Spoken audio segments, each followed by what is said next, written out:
So last week in cryptography section, we mostly studied encryption.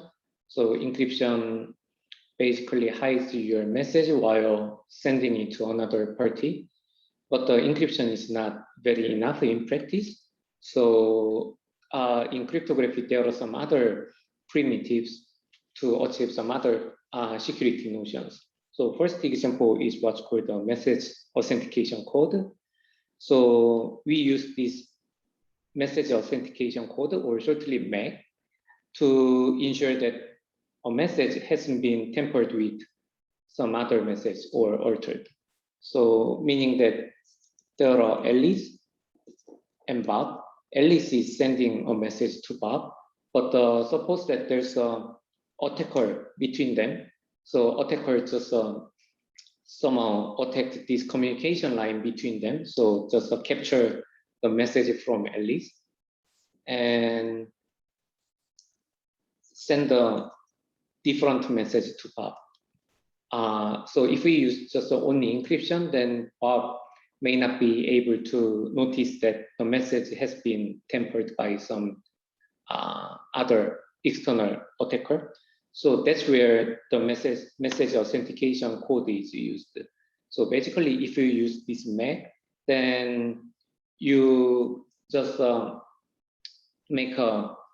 compute something what's called a tag. So you kind of connect message to a tag, so the receiver verify that this message is actually written by Alice. So that's what this message authentication code is doing. And that's a part of symmetric key cryptography. And another example is what's called a digital signature. It's kind of similar to MAC, but have a little bit different purpose. So in this digital signature, the purpose is to verify the authenticity of digital message or document. So suppose that now, again, Alice and Bob, they are making some transaction. So Alice send a message, Alice will send like $1,000 to Bob. So this is a transaction between Alice and Bob, and Alice sent this message to Bob. But probably the third party attacker can catch this message and change this message from 1,000 to probably 10,000. So while Bob doesn't realize that the message has been tampered. So this is similar to the scenario of MAC, but the main difference is that this is a public cryptography. So Bob is able to verify the authenticity of this message using Alice public key. So Alice needs a secret key to write a sign, but Bob just needs Alice public key. So, and it also ensures that you're currently communicating with the right person, someone who you are supposed to talk to it. So Bob want to make sure that this message is actually from written by and sent from Alice. So that's called authentication. So this is a part of a public cryptography, and digital signature is different from electronic signature. So electronic signature usually refers to some software, secure software method to ensure that you just signed some document electronically, but it doesn't involve any cryptographic technique. So digital signature is different from electronic signature. So there are many applications of this digital signature. So for example, suppose that let's take this example. So Microsoft developed Windows OS, and they just they don't have to encrypt this Windows OS, but they just want to distribute to everyone. So but the problem is that Microsoft doesn't have enough a lot of servers, so that they suppose that they just distribute this window file, so that anyone can just download and redistribute to random people. So you just decide to download this Windows software from whoever you want. But the problem is that anybody may tamper that window program and possibly put some virus into that program. So you want to make sure that the program you downloaded is actually the same as the program that Microsoft developed. So in this case, you can simply download a digital signature from Microsoft and verify that that program is actually written by Microsoft. That program itself doesn't have to be downloaded from Microsoft, but you just need the digital signature of Microsoft. So that's one example. And this digital signature is also used in many online contracts. So you may have heard of some contraction on blockchain. So digital signature is also used there. So, and also whenever you use any browser, you can check that there's it depends on the browser, but you usually can see that there's some valid certificate about this website. So this digital signature ensures that you're downloading a valid content from Naver, because that content is verified by this digital signature. So that's how you protect your communication on internet.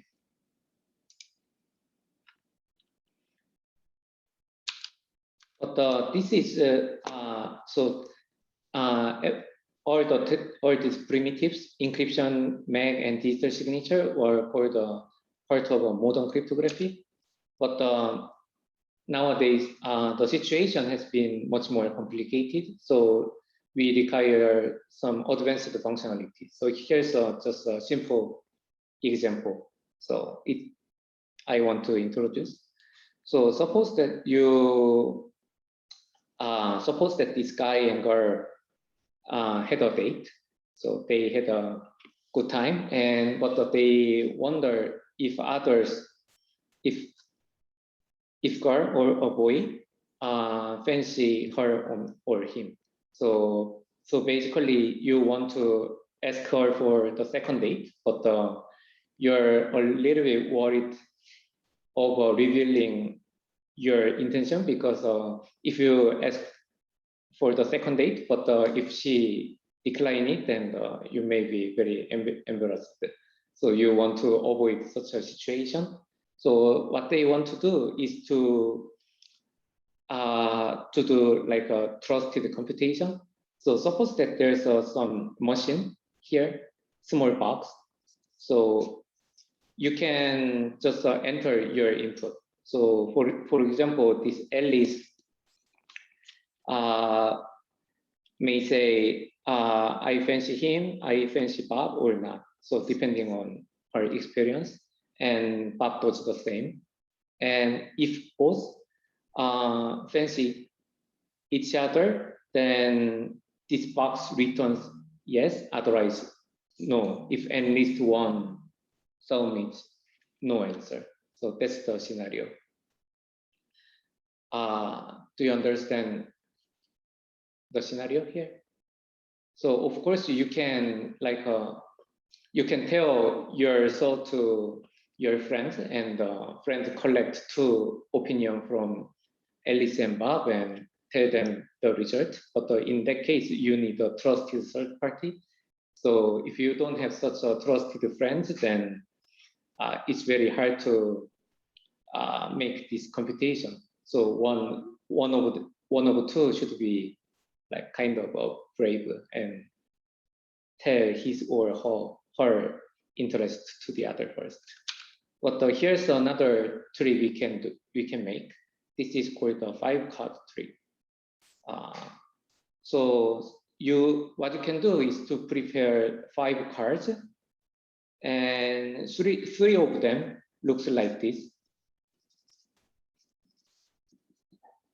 and two of them looks like this. So you prepared these 5 tiles, and you first put one of this dot tile here on the top, and depending on your decision, you put this card here or here. If Alice likes Bob, then Alice may put this card here, otherwise here. So there are 4 cases. Yes, yes, yes, no, no, yes, no, no. 4 cases. And the interesting fact is that if they both say yes, then you get this this result with smile. But otherwise, you get this some weird combination of tiles. And the thing is that these 3 cases are indistinguishable after rotating them. So if you rotate one of them, then you can make the other tiles. So what they can do is they put their card. Of course, you shouldn't open your card, but just hide your decision. And just rotate it and reveal this tile. And if the result is smile, then you know that both said yes, so you can go for the second date. Otherwise, if you get this result, then just say goodbye. And if you said no, then you actually do not learn anything about what the other person said, because the result is anyway no. So if you say yes, then of course you know the other's answer, but you don't have to reveal that you actually said yes in the case where the other said no. So this is one simple example of secure computation. So more generally, this is called advanced cryptography. So in the past, cryptographers just try to protect data or verify the authenticity of the opponent you're talking to. But it was very hard to use such a data. Just the communication, what could be done, but any computation on the data was impossible. But so that's why there has been a lot of privacy issues recently, because we actually every day we are using various services from IT companies, and then most of them are basically based on your personal data. So you have to provide your personal data in order to receive their service. Meaning that if you would like to take a GPS service, you're just sending your location data. Or if you would like to get some recommendation service, then you first submit your preference, like a movie score or restaurant,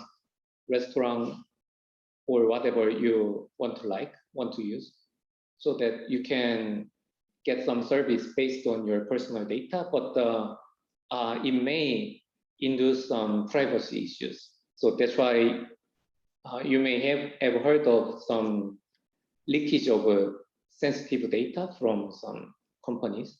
That's why it may induce some data abuse or other data leakage issues. So basically, advanced cryptography provides a protection of data while keeping their usability. So meaning that this is one simple example. Alice and Bob somehow send their data to this black box. So these data are kind of encrypted, so that no external attacker can actually have access to this message. But inside of this black box, some computation can be done so that they can only share this result of computation. So very informally, cryptographers say that anything that can be done with a trusted authority can be done without. So this is not some like a formal theorem that can be proved, but we mostly believe that this is almost always true in practice. So for example, in the past, when you make any online transaction, we usually used to use some third-party, trusted third-party. So for example, we use Naver Shopping or Coupang. So Naver, Coupang, they are trusted third-party. So we pay money using their service, and that money is going to deliver to the seller after the products are delivered to us. So that's why they are called trusted third party. But you already know that it is possible to make a transaction without such a trusted party. That's a cryptocurrency, right? So cryptocurrency enables decentralized transaction. So that's one example of this statement. And there are several techniques that can be used in this advanced cryptography. One example is multi-party computation. The other example is called homomorphic encryption. So in this multi-party computation, literally multiple parties can compute something jointly without revealing their secret. So suppose that here in this room, there are like more than 200 students. Suppose that we would like to compute our average age. So the very straightforward method is that you can just send your age to me, and I collect all data and compute the average and reveal the result. In this case, I'm the trusted party. But you can do the same without having any trusted third party. That's what this multi-party computation is doing.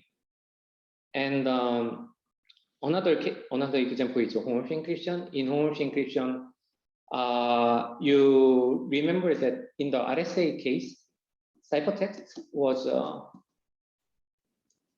computed by this. Ciphertext was m to the power of e. So I mentioned that this RSA is called the textbook RSA, and it is considered to be insecure. So that's why we don't use this textbook RSA, but use some variants of this RSA. One of the reasons is that if you multiply two ciphertexts of M1 and M2, then you obtain encryption of M1 times M2. So meaning that if you know encryption of 2 and you know encryption of 3, then you can compute encryption of 6 by simply multiplying them. So that's what's called the homomorphic property. You can add or multiply ciphertext and still get some valid result. So this property enables you encrypt message 2 and encrypt message 3, and then let the cloud multiply two ciphertexts, and you receive only the result, and decrypt it, then you receive 6. And this is 6. That's how homomorphic property works. So homomorphic encryption, so RSA is one of the homomorphic encryption schemes which supports multiplication between messages. So ideally, we can perform any computation on encrypted manner, and still you can decrypt the ciphertext and get the real result. So in this sense, basically you have a bunch of data, MIs, and encrypt them. So CIs or encryption of MI. And here's a cloud.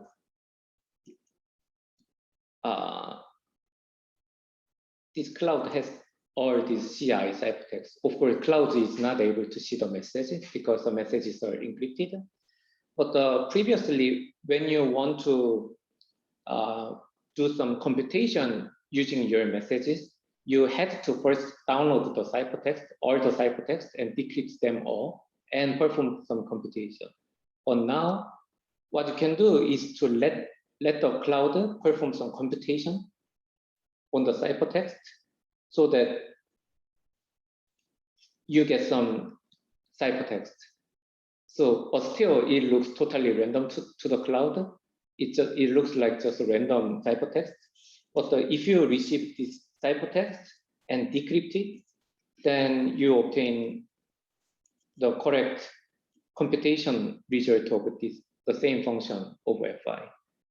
So this multi-party computation or homomorphic encryptions are very useful. For example, in like a privacy preserving machine learning, because when you receive some personalized service, such as a location-based service, recommendation service, whatever I mentioned at the beginning of this class, you can just submit encrypted query, encrypted data to the cloud, and cloud perform all the computation, and you receive result. The result is still encrypted, so the cloud is not able to see your data, but you can still get the same service. So that's how homomorphic encryption can be used in these privacy preserving services, personalized services. So in fact,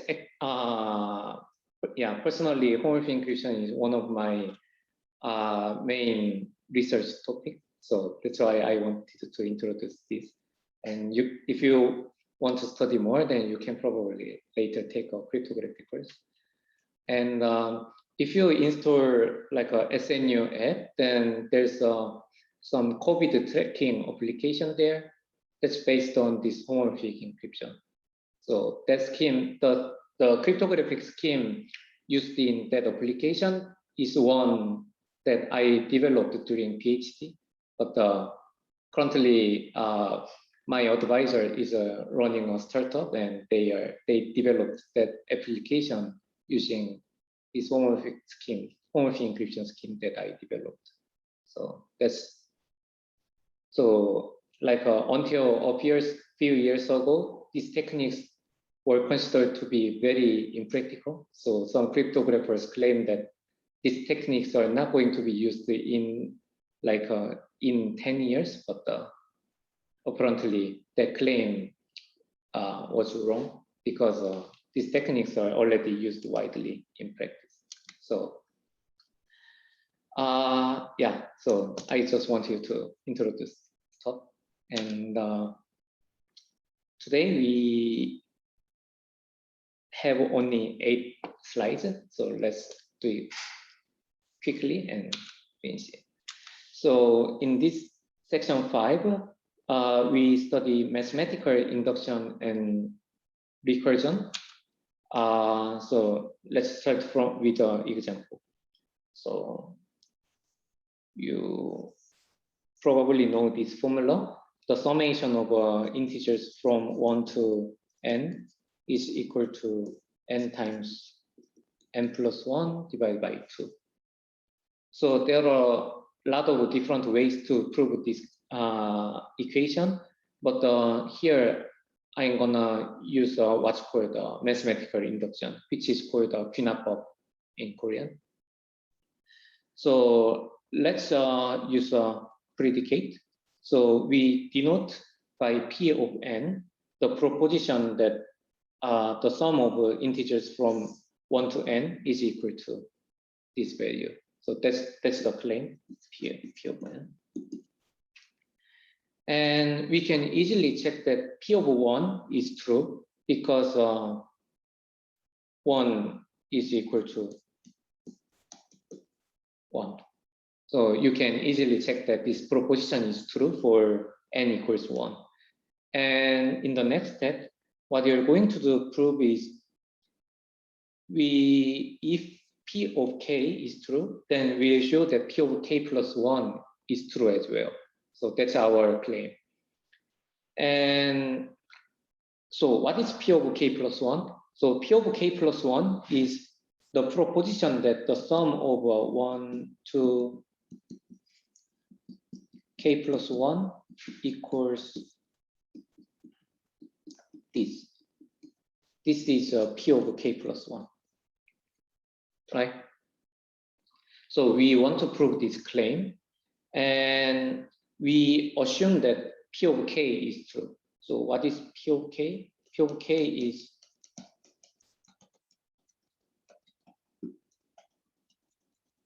so we assume that this is true.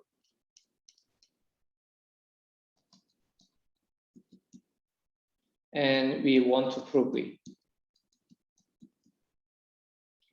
And this is easy to prove because the sum of integers from 1 to k plus 1 is actually the sum of integers from 1 to k and k plus 1. And from this assumption, we already know that this summation is equal to k times k plus 1 divided by 2. So that, yeah, here's the same proof.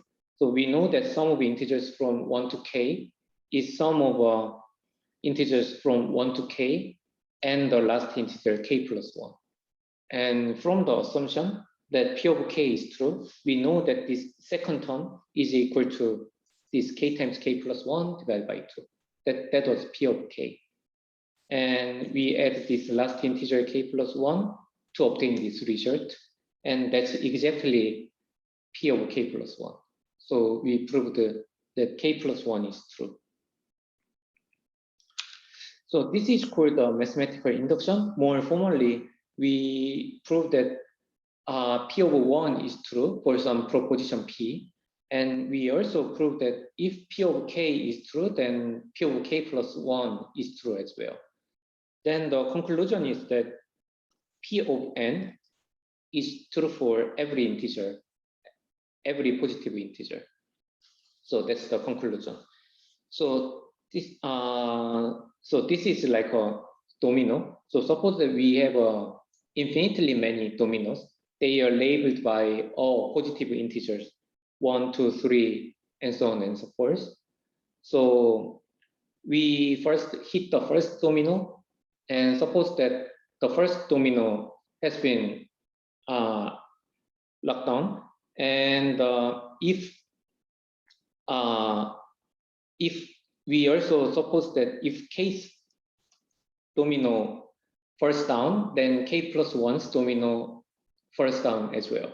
Then we can deduce that all dominoes will finally fall down. So that's what mathematical induction says.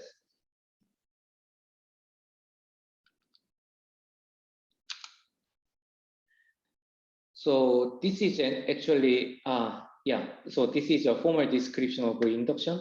So first, the first step to show that p of 1 is true is called the basis step. So base step is p1, and another step is called the inductive step. And in this inductive step, we show that we show this proposition, meaning that if p of k is true, then p of k plus 1 is true. So if both this basis step and inductive steps are proved, then we conclude that p of n is true for any positive integer n. And this p of k is true. This assumption made in this inductive step is what's called the inductive hypothesis. So we, based on this inductive hypothesis, to show that p of k plus 1 is true. So for instance, in the first example I showed, the inductive hypothesis was this p of k.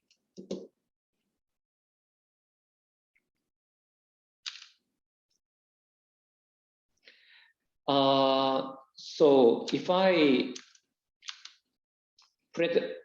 present this mathematical induction in the logical form, I could write if p of 1 is true, and for any k, if p of k, then p of k plus 1.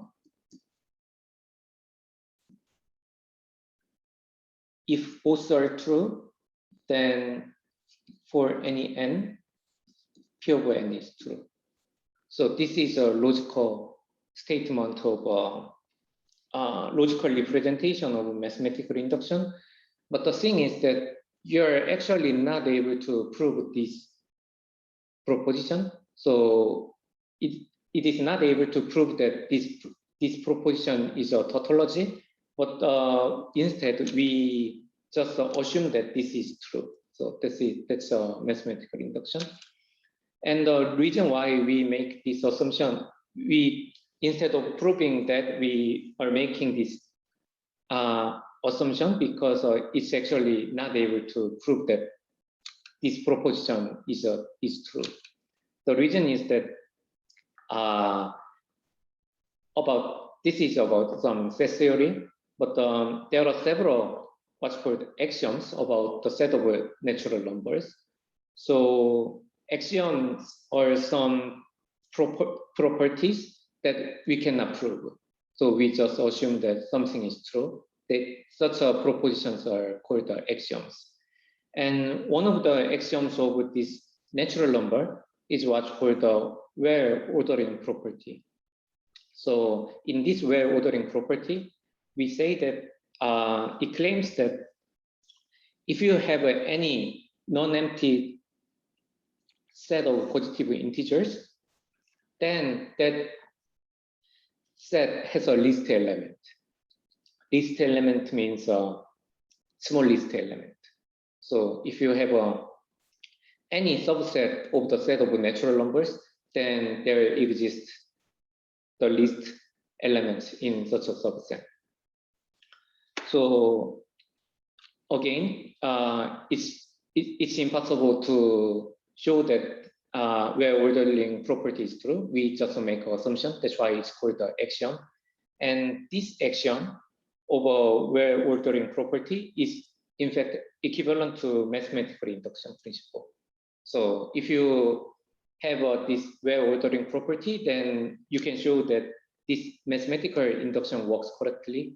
And conversely, if you assume the principle of mathematical induction, then you can prove this well-ordering property. They are kind of equivalent. And just take a look at this textbook if you are more interested in the relation between this mathematical induction and well-ordering property.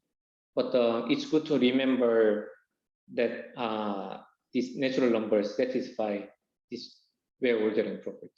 This is very useful. And the reason is that this well-ordering property is widely used to prove some properties, some correctness or properties of natural numbers. For example, in the Euclidean division, we previously just assumed that for integers a and b, there exists q and r. So q was called the quotient and r was called the remainder. So r is an integer between 0 and b, and q is integer. So we just use the fact that there exists q and r satisfying this property, but even this Euclidean division, the result of this Euclidean division can be proved from this well-ordering property. Without well-ordering property, it's almost impossible to prove the uniqueness and existence of such an integers q and r satisfying this relation. So you can try this by yourself, by your own, as an exercise. So let me show you another example of mathematical induction. So suppose that we would like to find some closed formula for the sum of these first n odd integers, which is 1, 3, 5 to 2n minus 1. And we want to find the closed form. So like similar to this one. So this is a closed form. So we want to make a similar form.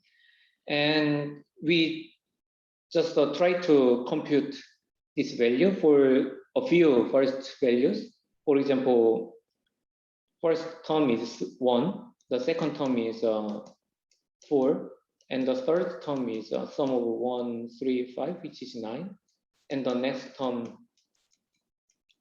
is 16. So probably we conjecture that probably the sum of first n odd integers is equal to n squared. So that's our conjecture, and we can prove these results using mathematical induction. So first, basis step. It's easy to show that p of 1 is true because we already showed that we found this closed formula from this first case. So you can just use this fact as a basis step. And we also need to show that if P of k is true, then P of k plus 1 is also true. And this is directly obtained from this equation. So the reason is that if you compute the sum of the first n plus 1 odd integers, that's the sum of first n odd integers and 2n plus 1. So let's say k. So from the induction hypothesis, you know that this is k squared because that's what P of k says. And you add 2k plus 1 to k squared and obtain k plus 1 squared. That's P of k plus 1. So, and which concludes the proof of this statement. So this is another example. So, I mean, before moving to this part, I want to remark something about induction. So this is called, of course, mathematical induction, but there are some very different types of inductions. You can use this original induction, or you can modify it depending on your purpose. So for example, here's one example of modification. So in example 3, we want to show that 2 to the power of n is less than n factorial for integers, which is equal to or greater than 4. So, but if you check some propositions, this proposition for n equals 1, 2, 3, then you can check that this P1, P2, P3 are false. But you can see that you can check that this statement is true for P4 because 2 to the 4, 16, which is smaller than 4 factorial 24. So P of 4 is true, but P of 3 is false because this is greater than this. So instead of starting from 1, here in this variant, we start from 4. So basic step is a P over 4. So we start from 4. So we ignore first 3 dominoes, but consider the first one. And we also want to prove that if P of k is true, then P of k plus 1 is true. So proof is really easy, so you can just check. Then what you can say is that this proposition is true for every integer greater than 4, because we showed that P over 4 is true, and if P over 4 is true, then P over 5 is true, and if P over 5 is true, then P over 6 is true, and so on and so forth. So we show that P of n is true for any integer equal to or greater than 4. That's the conclusion of this mathematical induction. So there are some other examples, so you can just take a look if you want.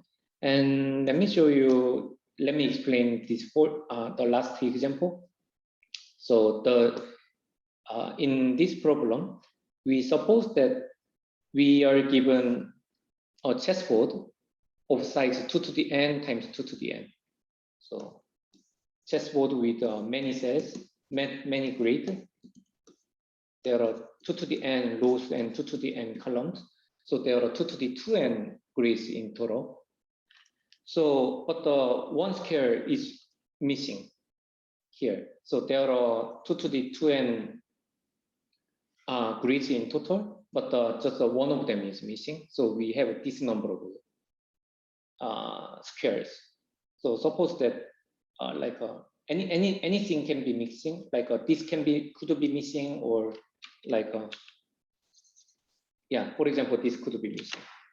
But and the claim is that we can tile this chessboard using trinominos, which is a block looking like this. So you have a bunch of these triominoes, and you use them to tile this entire chessboard without overlapping. Yeah, without overlapping. So this is one example. So you have a 4x4 chessboard, and this one is missing. And you use the 5 triominoes to fill this chessboard here. And proof is not described here, but let me just show you the idea of this proof. So first of all, you show that P over 1 is true. Because if n is 1, you have a 2x2 chessboard. And if one of these square is missing, then you can use one trinomial to fill this chessboard. So P over 1 is true. And secondly, you assume that P of k is true, and we want to show that P of k plus 1 is true.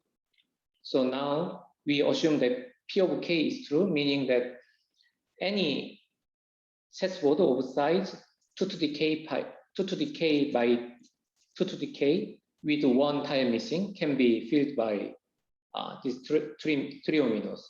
And now we are given 2 to the k plus 1 times 2 to the k plus 1 large chessboard, and just one tile is missing. So let's say here's a missing tile. And what you can do is to divide this chessboard into 4 of the same size. So this is 4 chessboards of size 2 to the k times 2 to the k. And this missing square is contained in one of these 4, right? And what you can do is just put one triomino here like this.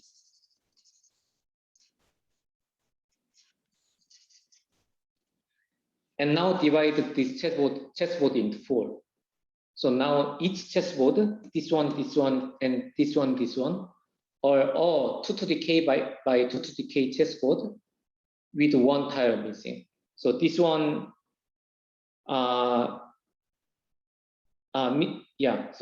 this one is missing, this one is missing, this one is missing in each chessboard, and this green square is missing in the final one.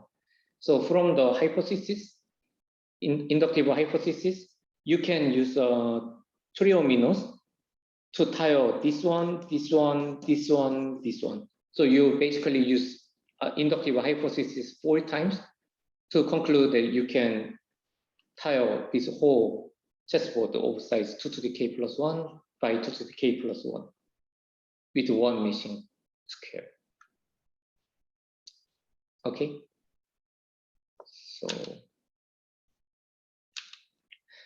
yeah, and I already mentioned that there are some variants of inductions. This is one of them, which is called a strong induction. So here, instead of making a simple assumption, we assume that we make a stronger assumption here. That's why it's called a strong assumption. So here, basis step is the same. So we first show that P of 1 is true. But in the inductive step, this is the difference. We assume that P of 1, P of 2, P of k are all true. And then we show that P of k plus 1 is also true. So just a minor difference in this inductive step, but they are actually resulting in the same conclusion, because if we first we show the P of 1, and from P of 1 we can show P of 2 is also true, and since both are true, now we know that P of 1 and P of 2 is both true. So P of 3 is both true, because here in inductive step we assume that P of 1 and P of 2 are true to show that P of 3 is true. So we are kind of making slightly stronger assumption, but that's kind of almost the same logical argument.